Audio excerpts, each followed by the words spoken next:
As the footsteps of 34-year-old Burkinabe President Ibrahim Traore echoed in the dim corridors of the palace, an encrypted message on his private phone stopped him.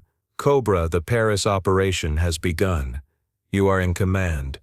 If you survive tonight, the fate of Africa will change." As he read the message, he was unaware of the impending assassination attempt, and that the betrayal would come from the very hands of his trusted aide. Traore looked out the window. Under the night lights of Ouagadougou, a capital weary from centuries of exploitation stretched out. The coup he had carried out 6 months ago had made him the world's youngest leader. Now the burden of a nation was on his shoulders, but even heavier was the responsibility of his promise to break the shackles of imperialism. "Mr. President," called Lieutenant Colonel Cabaret, entering through the door, "the French ambassador requests an urgent meeting." Traore smiled. "At this hour? Interesting. Bring him in." But his instincts were sounding an alarm. The ambassador's untimely visit coincided strangely with the encrypted message from Paris.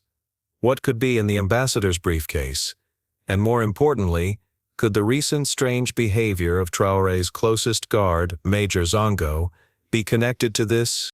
Jacques Dubois, the ambassador of the French Republic to Burkina Faso, always projected the image of a chic and cool-headed diplomat. But tonight his hands trembled slightly as he sat in the palace's waiting room. The file in his briefcase was not just a file. It signified the continuation or the end of a 60-year-old neo-colonial order. "Ambassador," said Traore, entering the room, "there must be a special reason for you to honor us at this hour." Dubois stood up, extending his hand with a forced smile. "Mr. President, I have come with urgent instructions from Paris. We need to speak privately." As Traore filled 2 glasses from the water pitcher on the table, he noticed the tension on the ambassador's face. "You've come with quite a large team for a private meeting," he said, pointing to the French security vehicles outside the window. "Security protocol," Dubois replied. "As you know, the terrorist threat in this region—" "If you are so concerned about terrorism," Traore cut in, "perhaps you could prevent those large arms companies in your country from secretly selling weapons to terrorist organizations, couldn't you?" Dubois' face tensed, but he maintained his professional diplomatic demeanor. "Mr. President, let's focus on facts, not rumors." Just then, another message arrived on Traore's phone. "Palace security breached. The ambassador's briefcase contains devices that bypassed scanners. Be careful." Traore calmly put his phone in his pocket and smiled. "Yes, the facts. Well then, Ambassador, let's start with the facts in your briefcase. Open it." But the contents of the ambassador's briefcase would change Traore's life forever. And what would happen that night would rewrite the destiny, not just of a country, but of an entire continent. Ambassador Dubois slowly opened his briefcase. The black folder he took out was labeled Operation Cobra Top Secret. A flicker of surprise crossed Traore's face. This was the code name of his former Special Forces unit. "Mr. President," Dubois said, lowering his voice, "this is Paris's final offer. Either you sign this deal, or—" He intentionally left the sentence unfinished. Traore took the file and turned the first page. "Or what, Ambassador? Finish your sentence.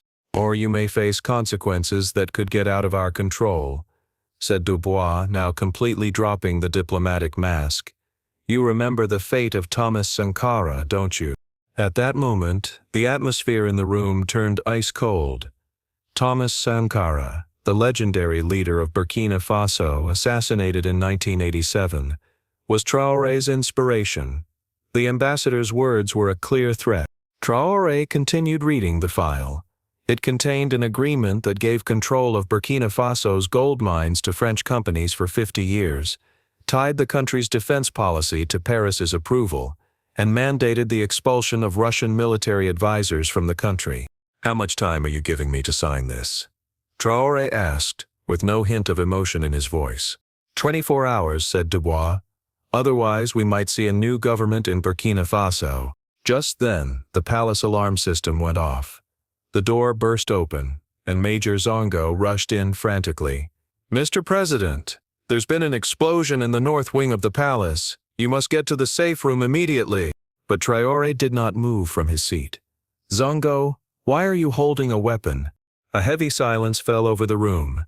The expression on Zongo's face changed. His mask had now fallen. "I'm sorry, Mr. President," he said, aiming his pistol. "But Africa doesn't need another Sankara." Ambassador Dubois got up and walked towards the door. "I believe our meeting is over. We will await your decision, President Traore. If you survive." But before the ambassador could reach the door, Lieutenant Colonel Traore and 4 Special Forces soldiers stormed into the room. Their weapons were aimed at Zongo and Dubois. "Operation Cobra is complete, Mr. President," Traore said with a smile. "All traitors in the palace have been identified. We have also secured the ambassador and the file in his briefcase." Traore stood up and went to the window. "Traore, call all members of the transitional government and high-ranking army commanders for an emergency meeting. Mr. Ambassador, our meeting is not over yet. I invite you to this meeting as well. I believe you will have some news to convey to France." That night, full of betrayal and diplomacy, would be a turning point in Burkina Faso's history. But no one, least of all France, could have predicted the young leader's next move. The palace's main meeting hall was full. Despite it being midnight, the ministers of the transitional government, army commanders, and security chiefs had responded to the call for an extraordinary meeting. All eyes turned to the last person to enter the hall. French Ambassador Jacques Dubois, escorted by 2 Cobra Special Forces soldiers. Traore stood in the middle of the room. Instead of his formal uniform, he wore a simple military camouflage, with only the captain's rank on his collar. On the table lay the file from the ambassador's briefcase. "Honorable ministers, esteemed commanders," Traore began, "tonight we are faced with an extraordinary situation. The French government has given us an ultimatum demanding that we give up our sovereignty." A wave of shock spread through the hall. Traore opened the file and explained its contents one by one. The transfer of control of the gold mines, the demand to expel Russian military advisors, the expansion of French bases. "And if we do not accept these terms," Traore said, raising his voice, "France threatens to eliminate me, just as they did to Thomas Sankara." Defense Minister Ouedraogo jumped to his feet. "This is unacceptable. It is an open threat against an independent country." All eyes turned to the arrested Zongo. The man had bowed his head, accepting defeat. Traore turned to the last page of the file. "Here is the real purpose of Operation Cobra, to eliminate me and install a puppet government loyal to France, just as they did to Thomas Sankara in." Ambassador Dubois straightened up. "I deny these accusations. France recognizes Burkina Faso as a sovereign." Traore cut him off. "Please, Ambassador, let's put the diplomatic games aside. The documents we have are clear enough, and now I have made my decision." The entire hall held its breath. The young leader's response would determine the country's future. "As of tonight," Traore said, choosing each word carefully, "all military agreements between Burkina Faso and France are cancelled. All French military presence in our country will be expelled within 48 hours. The ambassador leaped from his seat. "This is against international agreements. Paris may see this as a declaration of war." Traore replied in a calm voice, "No, Ambassador, the declaration of war came from your side. We are merely declaring our independence. Furthermore, the first thing tomorrow morning, I will announce the nationalization of all gold mines in our country." The hall erupted in commotion. Excited whispers began among the ministers and commanders. Such a radical move could invite international sanctions. "Mr. President," said Economy Minister Traore worriedly, "have you considered the economic consequences of this decision? France could impose an economic embargo on us." Traore smiled. "Of course I have, Mr. Minister. I've been planning this for the last 3 months. And we are not alone."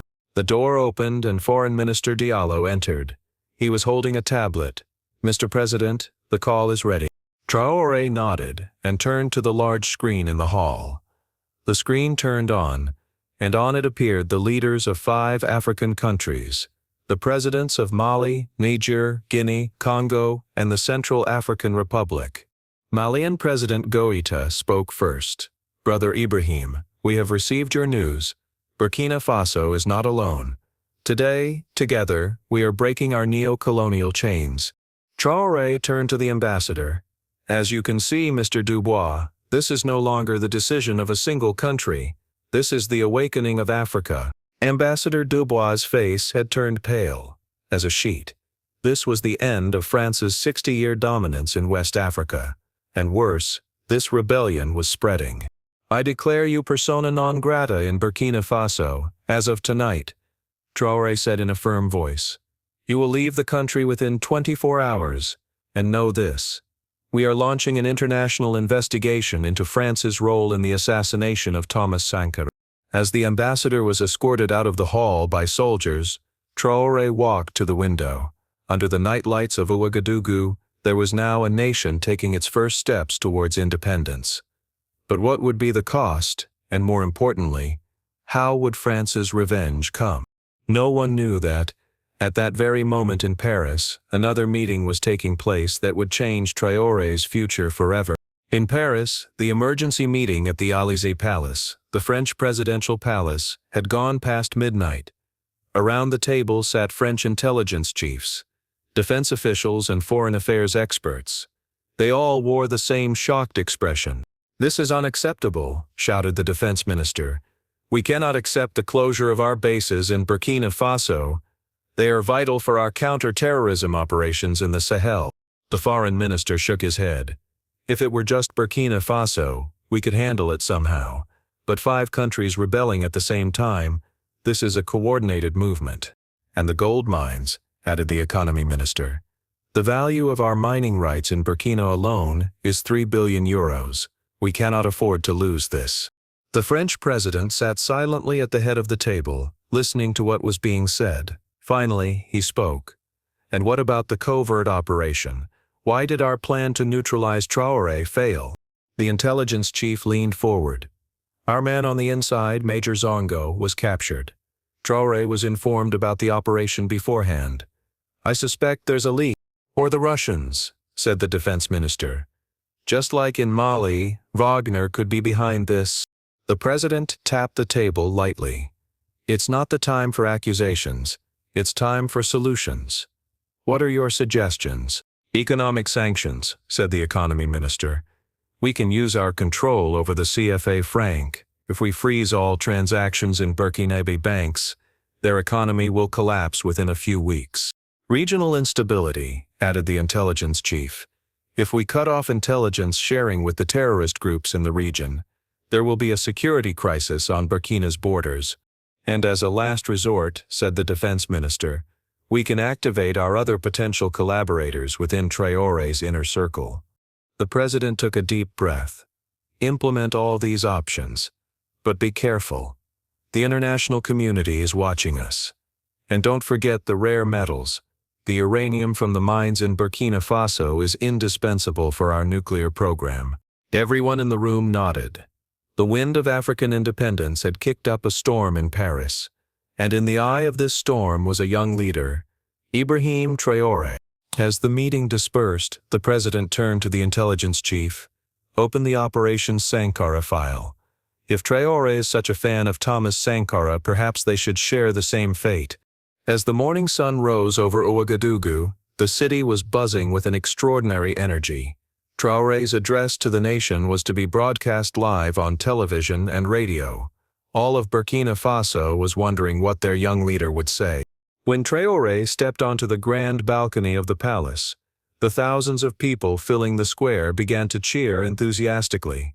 Some were carrying posters of Thomas Sankara, others had raised banners that read "Independent Burkina Faso" and "Our resources are ours." "People of Burkina Faso," Traoré began, approaching the microphone. "Today I stand before you to announce that a new page is being turned in our country's history." The crowd grew even more ecstatic. Traoré set aside the text in front of him and began to speak impromptu. "Last night the French government gave us an ultimatum.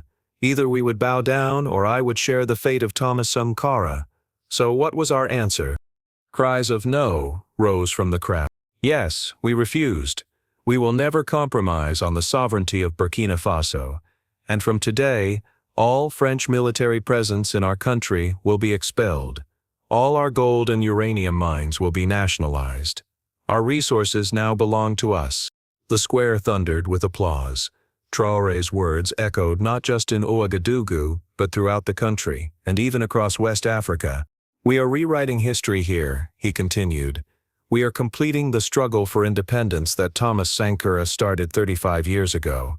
Africa's wealth belongs to Africans. At that moment, the sound of helicopters was heard from a distance. The people were unsettled, but Traore smiled.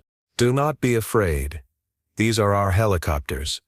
They are evacuating the French base. As Traore finished his speech, he made one last call. But difficult days await us. France and its allies will want to make us pay the price for our decision. There may be economic sanctions, terrorist threats, even coup attempts. But we are ready, aren't we? The crowd shouted, we are ready, because we are. Traore began. People who stand upright, the people completed, shouting the meaning of their country's name. But just then, a loud explosion was heard from afar. The square fell silent in an instant. An urgent message arrived on Traore's phone. Terrorist attack on the northern border. Civilian casualties. France may be involved. The expression on Traore's face hardened. My people, I think revenge has started to come very quickly. But they cannot scare us, can they? They cannot divide us, can they? A determined no rose from the crowd. Then go home, now, and embrace your families. A new era for Burkina Faso is beginning. And in this era, we must be stronger than ever. As Traore left the balcony, Security Chief Traore approached him. Mr. President, the intelligence reports are alarming. At least 3 different terrorist groups are on the move on the northern border, and pro-French groups in the city are preparing to take to the streets. The young leader took a deep breath. The plan is working, Traore. France is reacting exactly as we expected. Now it's time to move to the second phase. Are you sure, Mr. President? This could be very risky. Traore took a small photograph from his pocket, the smiling face of Thomas Sankara. Sankara also took risks in his time. Traore, and we will continue his legacy. The security chief nodded. At your command, Mr. President. What about the Russians? Has the meeting with them been arranged? Yes, said Traore, looking out the window. The commander of the Wagner Group is secretly coming to Ouagadougou tonight, and with them our new allies that France would never expect. Traore asked curiously, who are you talking about, Mr. President? Traore turned to his security chief and smiled mysteriously. China, my friend, and the offer they will bring will change the rules of the game completely. Wagner Group commander Alexei Petrov landed at a secret airfield outside Ouagadougou at midnight. The leader of the Russian private military company had succeeded in erasing French influence in Mali and the Central African Republic over the past 3 years. Now it was Burkina Faso's turn. Traore had come personally to greet him. With him were only his 3 most trusted men, Security Chief Traore, Defense Minister Ouedraogo, and former Special Forces Commander, Colonel Zungrana. Welcome, Commander Petrov, said Traore, shaking the Russian's hand. Thank you for coming. Petrov scanned the surroundings with his cold blue eyes. Congratulations, President Traore. You made a bold move against France. But the cost will be high.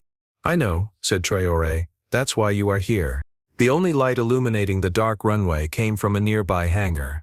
The group began to walk towards him. We have analyzed your situation, said Petrov.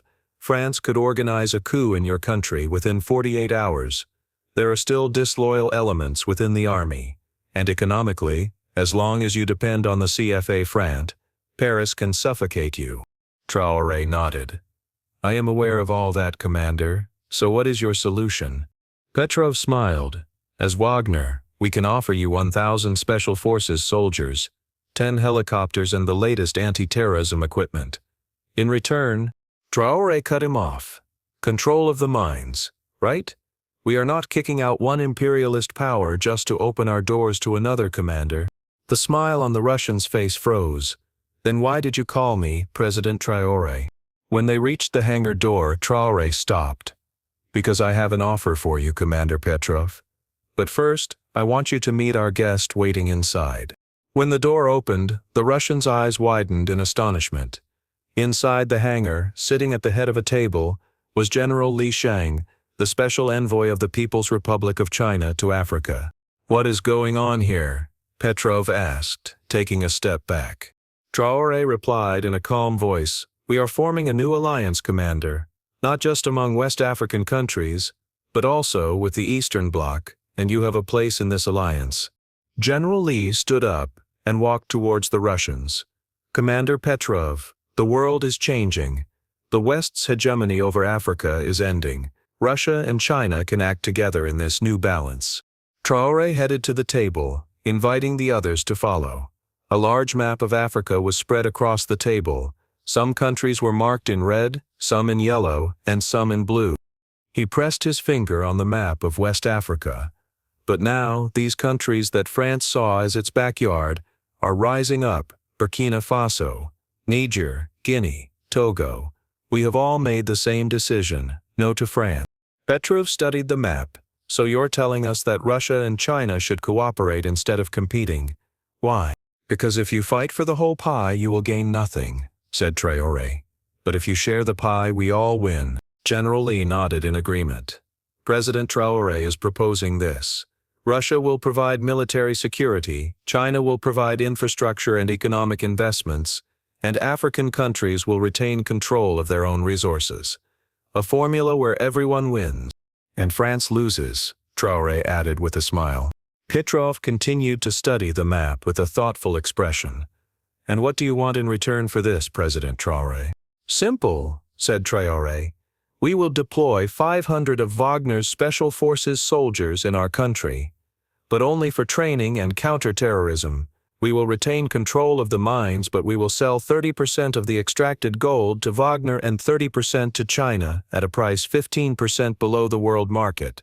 "A rather generous offer," said Petrov.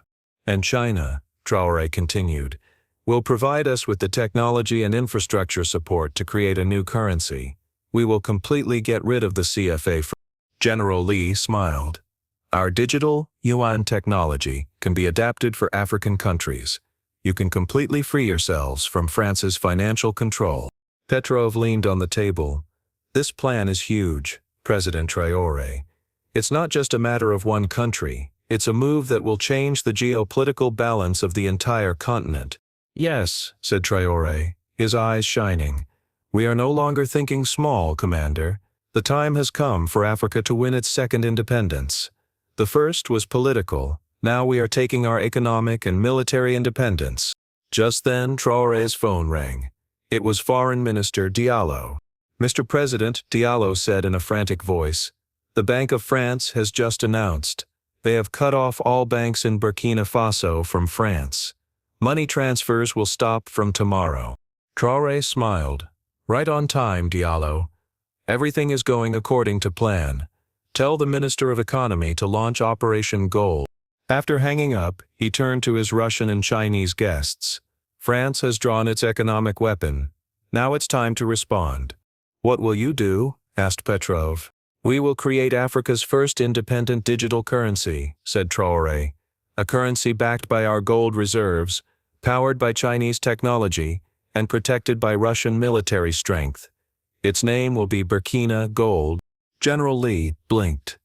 This would be a revolutionary step." "No," said Traore, looking at the map on the table. "This is the continuation of the revolution that Thomas Sankara could not complete. And this time, no one will be able to stop us." The Russian and Chinese representatives looked at each other. In the middle of Africa, a young leader was forging an alliance that would change the continent's destiny. And most surprisingly, both Moscow and Beijing were about to say yes to this plan. "Agreed," said Petrov, extending his hand. "I will report to Moscow. I am sure President Putin will support this alliance." "So will Beijing," added General Li. Traore shook both men's hands. This secret meeting at midnight would determine the future not only of Burkina Faso, but of all of Africa.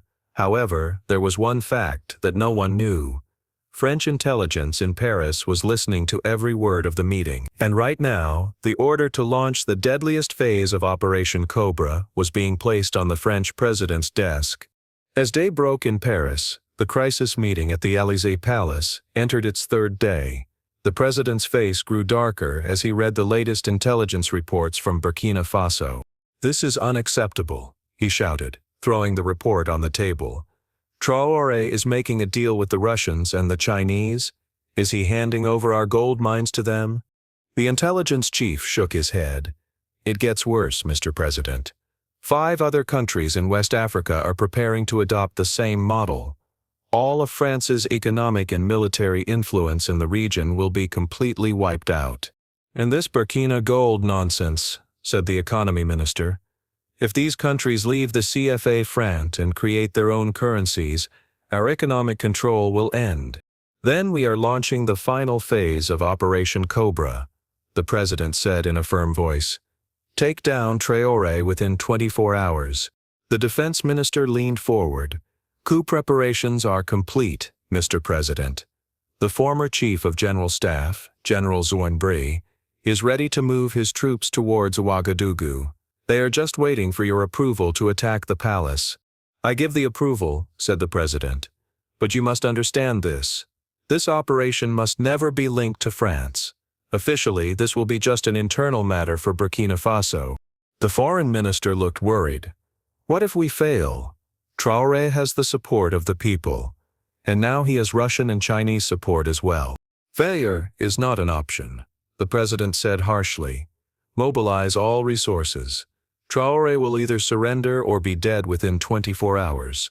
As the sun climbed high over Ouagadougou, the city was boiling with extraordinary excitement. In the squares and streets, people formed long queues to download the Burkina Gold application on their mobile phones. Traore's digital gold project had attracted massive public interest. Traore watched the square from the palace balcony. Beside him were Economy Minister Traore and Technology Advisor Dr. Kalonji. "Incredible, Mr. President," said Dr. Kalonji, showing data from his tablet computer. 1 million downloads in the first 2 hours. More than half of our people have mobile phones, and they all want this app." Traore smiled. "People want to take control of their own money, Kalonji. They always knew the CFA franc was a colonial currency. Now there is an alternative. But we still have technical difficulties," said the economy minister. "France has frozen all transactions in our banks. People can't access their accounts. That's why we have a 2-phase plan," said Traore. "The first phase is for people to convert the cash CFA francs they have into Burkina gold. The second phase is to give them a bonus in their digital wallets against our gold reserves." Dr. Kalonji nodded. "The Chinese technology is working perfectly. The blockchain infrastructure is completely secure. The French cannot hack it." Just then, Security Chief Kabore rushed onto the balcony. "Mr. President, emergency. A report just came from the Chief of General Staff. General Zoinbri has mobilized the troops at the northern garrison. They are advancing towards the capital." The smile on Traore's face did not fade. "France's coup is coming right on time, Kabore. Are all our units ready?" "Yes, Mr. President. The Cobra Special Forces control all strategic points in the city. The first team from Wagner secretly entered the country last night, and the air defense systems provided by the Russians have been deployed around the palace." The economy minister asked in astonishment, "We're going to let the coup proceed. Why, Mr. President?" "Because, my dear minister," said Traore, with a dangerous glint in his eyes, "this will be France's final move, and we will show the whole world their dirty games." Security Chief Kabore checked a message on his phone. "Mr. President, the national television is ready. Are you ready to go live?" Traore nodded. "Yes, it is time. Africa's new day is beginning." The live broadcast from Burkina Faso national television was being watched all over the country. On the screen, Ibrahim Traore sat in his full military uniform, with a determined expression. "My dear citizens," he began, "today I am here before you to reveal an important truth. Right now, a coup attempt, financed and supported by France, has been launched under the leadership of General Zumbrey. The camera angle widened to show documents on the table. We have in our possession documents containing instructions from Paris. France cannot accept our decision for independence and wants to bring us back under their control. Traore looked directly into the camera and continued, "But this time, it will be different. This time we are prepared. And this time, the whole world will see the dirty game France is playing against Africa." The screen split, showing live footage from a road north of Ouagadougou. A convoy of tanks was advancing towards the capital. "Here are General Zumbrey's troops," said Traore in a calm voice. "France's puppet is currently advancing on our capital. His aim is to overthrow our democratic government and recolonize our country." Then the screen changed again, showing images of the area around the palace. On all the roads leading to the palace, Cobra Special Forces soldiers were positioned, fully equipped and waiting. "But we are ready," said Traore. "And this time we are not alone." The camera returned to Traore. Now 2 more people were beside him, the Russian Wagner Group commander Petrov and the special envoy of the People's Republic of China, General Li. "Burkina Faso is announcing its new alliance," Traore said, gesturing to the 2 men. "Russia and China are with us in our struggle for independence. And now we have a message for General Zumbrey and his French masters. This coup will fail, and this will be France's last imperialist gasp in Africa." Traore spoke his final words looking directly into the camera. "My call to our people is this. Stay calm, stay in your homes. This coup attempt will be suppressed within 24 hours, and those responsible will be brought to justice. The independence of Burkina Faso is not negotiable. The awakening of Africa cannot be stopped." When the broadcast ended, the entire country was in shock. But even more shocked were the French officials in Paris and the leader of the coup attempt, General Zumbrey. Because Traore had not only exposed the coup plot, but had also announced his alliance with Russia and China to the world. The rules of the game had now changed. And in this new game, Ibrahim Traore was one step ahead. General Zumbrey's coup attempt collapsed unexpectedly, quickly. As his troops approached the palace, most soldiers laid down their arms and surrendered to forces loyal to Traore. Within just a few hours, the coup leader and his senior officers were captured. The day after the coup was suppressed, Traore invited international press members to the palace. The hall was filled with journalists from all over the world. CNN, BBC, Al Jazeera, Russia Today, CCTV. All the major news channels were there. Traore stood next to the captured General Zumbrey, holding a document. "Today," Traore began, "I want to show you how the neo-colonial system works. These documents seized from General Zumbrey's office prove that the coup plan was prepared and financed in Paris." He held the document up for the cameras to see. The emblem of the French Ministry of Defense and the title Operation Sankara, Final Phase, were clearly visible. Even the code name of this coup is the same as the assassination France carried out against Thomas Sankara in 19... A BBC reporter stood up. "President Traore, if these documents are authentic, they could have serious consequences under international law. What steps are you considering taking against France?" Traore smiled. "We have already taken our steps. Today, as 6 African nations, we have terminated all our military and economic agreements with France. We have also submitted an official complaint to the United Nations Security Council." A CNN reporter took the floor. "And what about your new alliance with Russia and China? Isn't this just switching from one master to another?" "No," Traore said in a firm voice. "This is an equal partnership. Russia and China do not control our resources. They are simply our partners in technology and security. We have control of our gold mines. Our new currency, Burkina Gold, is under our control. And most importantly, this alliance is the choice of African countries. It was not imposed on us." An Al Jazeera reporter asked, "How is your process of exiting the CFA franc progressing? Will you be able to withstand France's economic sanctions?" "So far, 3 million of our citizens have downloaded the Burkina Gold application," said Traore. Our new digital currency completely bypasses the traditional banking system. France can freeze our accounts, but they cannot stop our digital gold." As Traore answered a final question, his eyes were shining. Thomas Sankara said, "You can kill 1,000,000 men, but you cannot kill their ideas." Today, we see the victory of those ideas.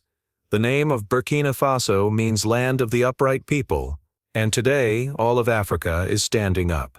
3 months later, at the United Nations General Assembly, Ibrahim Traore took the podium. There was an extraordinary excitement in the hall. In recent months, the wave of independence that began in West Africa had now spread to the entire continent. 12 African countries had left the CFA franc and created their own currencies. French military bases had been removed from 9 countries. "Mr. Secretary General, distinguished delegates," Traore began. "Today I bring you the voice not just of a country, but of an awakening continent." The hall fell silent. Everyone was curious to hear what this young leader would say. 60 years ago, African countries gained their political independence. But what is true independence? If your money is not yours, if you do not control your resources, if you cannot provide your own security, can you truly be independent? The French delegate shifted uncomfortably. In recent months, Paris had witnessed the collapse of its influence in Africa. "Today," continued Traore, "I am here to announce the beginning of Africa's second wave of independence. Economic independence, military independence, and most importantly, mental independence." He placed a small gold-colored coin on the podium. "This is the physical form of Burkina gold, a currency, both digital and physical, backed by our country's gold reserves. And now, Mali, Niger, Guinea, Togo, and Benin have adopted the same model. The new African Monetary Union is born." Delegates from African countries stood up and began to applaud. Traore raised his hand to calm them. "Furthermore, I would like to extend an invitation today. I invite all African countries to the Economic Independence of Africa Summit, to be held in Ouagadougou in August. There we will plan the future of our continent together." When Traore's speech ended, the hall erupted in applause. Not only the African delegates, but also representatives from Asian and Latin American countries were giving a standing ovation. A new world order was taking shape, and Ibrahim Traore was at the center of this change. After his speech, the Secretary General invited him to his private office. Inside, the UN Secretary General extended his hand to Traore. "Congratulations, President Traore. It was an impressive speech, but what you have achieved is even more impressive." Traore smiled. "Thank you, Mr. Secretary General. But this is just the beginning. The awakening of Africa has just begun." The Secretary General went to the window and looked out at the Manhattan skyline. "You know, some powers are uncomfortable with your rise. France's withdrawal is changing the balance of great powers." "The time has come for the old order to end," said Traore. "The world is no longer unipolar, and Africa will take its place in this new order." "And what about your personal security?" the Secretary General asked with concern. "The fate of Thomas Sankara." Traore's face took on a serious expression. "I take that risk every day, but I am not afraid, because this is no longer the struggle of one man. It is the struggle of a people, of a continent." The Secretary General nodded. "The world is watching you, President Traore, and I personally support Africa's new journey." Before leaving the room, Traore said one last thing. Thomas Sankara had a saying, "As long as you have a brain that can think and a heart that can feel, you can make a revolution." Today, all of Africa is thinking and feeling, and the revolution is unstoppable. 5 years later, an extraordinary ceremony was being held at Ouagadougou Airport. The new terminal building was being inaugurated under the name Thomas Sankara International Airport. The terminal, built through China-Africa cooperation, was a state-of-the-art structure. At the opening ceremony, President Ibrahim Traore, now 39 years old, gave the honor of cutting the ribbon to Thomas Sankara's wife, Mariam Sankara. Leaders from all over Africa attended the ceremony. 5 years ago, Traore began his speech. Burkina Faso was at a turning point. We would either bow to the old colonial order or we would forge a new path. The crowd applauded. The thousands of people gathered in front of the terminal building were in a celebratory mood. Today, we are reaping the fruits of that decision. Burkina gold has become one of the most stable currencies in the world. Our gold mines are now working for the prosperity of our people, and the African Monetary Union, with the participation of 28 countries, has become the symbol of our continent's economic independence. Traore looked around. Powers that were enemies 5 years ago had now become friends. Even the French president had attended the ceremony expressing his desire to open a new chapter. But most importantly, Traore continued, "We are now determining our own destiny. Our resources are ours. Our money is ours. Our future is ours." On the roof of the terminal building, the flag of Burkina Faso was flying. The revolution that had begun 5 years ago had now reached an irreversible point, and Ibrahim Traore had gone down in history as the man who completed Thomas Sankara's unfinished revolution. When the ceremony ended, Traore stepped away from the crowd for a moment and went into a small garden adjacent to the terminal. Here stood a bronze statue of Thomas Sankara. The statue depicted Sankara holding a book in one hand and a map of Africa in the other. Traore stood before the statue and took a small object from his pocket, the first Burkina gold coin. He placed the coin in a small recess carved into the statue's base. "As I promised, my commander," he whispered to Sankara's statue, "your unfinished revolution is complete. Africa is now truly independent." He turned upon hearing footsteps approaching from behind. Security Chief Traore stood at a respectful distance. "Mr. President, all the guests are waiting for you. The reception is about to begin." Traore nodded, and after one last look at the statue, followed Traore. As they drove to the new state guest house where the reception was being held, he looked around. Ouagadougou had changed beyond recognition. New boulevards, parks, schools, hospitals. There was construction on every corner. "How are our public works projects progressing, Traore?" he asked in the car. "Very well, Mr. President. The North-South Highway will be completed next month. The new solar power plant is operating at full capacity. And thanks to the education reform, the school attendance rate has risen to..." Traore nodded with satisfaction. "And the Digital Village project?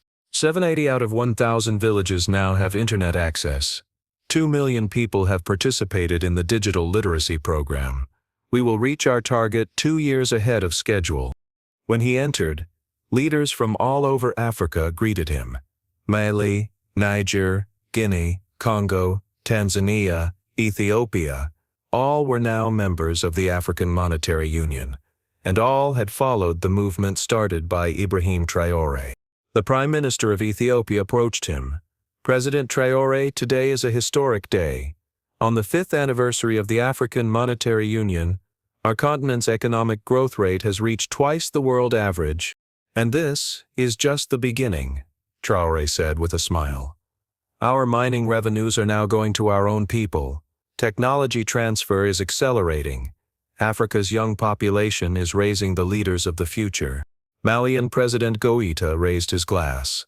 To Africa, following the path of the cobra, all the leaders raised their glasses. To the path of the cobra. Traore accepted his new nickname with a smile. Cobra was no longer just the name of his former Special Forces unit. It had become the symbol of the new African movement. In the middle of the reception, an unexpected guest approached Traore, the French president. "President Traore," the French leader said, extending his hand, "it is an honor for me to be here today. I want to open a new chapter between our countries." Traore shook the man's hand. A new chapter, but on equal terms. No longer a relationship of colonizer and colonized, but a partnership based on respect between two sovereign nations. The French president nodded. "I completely agree. We must learn from the mistakes of the past. And today, we cannot ignore the rise of Africa." "Actually," said Traore, smiling slightly, "we are not rising. We are just standing up, and we are standing upright, just like the meaning of our country's name." It was hard to imagine that this conversation would have been impossible just 5 years ago. Back then, France still saw its former colonies in Africa as its backyard, Now, a new order had been established, and in this order Africa was making its own decisions. As the reception continued, Traoré's phone vibrated. His special assistant had sent him a message. Emergency. Please come to the safe room. Traore left the room without anyone noticing and went down to the safe room on the lower floor of the guest house. Inside, Security Chief Cabaret and Intelligence Director Diallo were waiting for him. What happened? Traore asked with a blank face. Diallo placed a photograph on the table. It was found in a private jet that landed at the airport 2 hours ago. Inside the suitcase were assassination equipment and details of your daily schedule. Traore looked at the photo. A sniper rifle, silencers, vials of poison, and radios were visible. Who? He asked in a calm voice.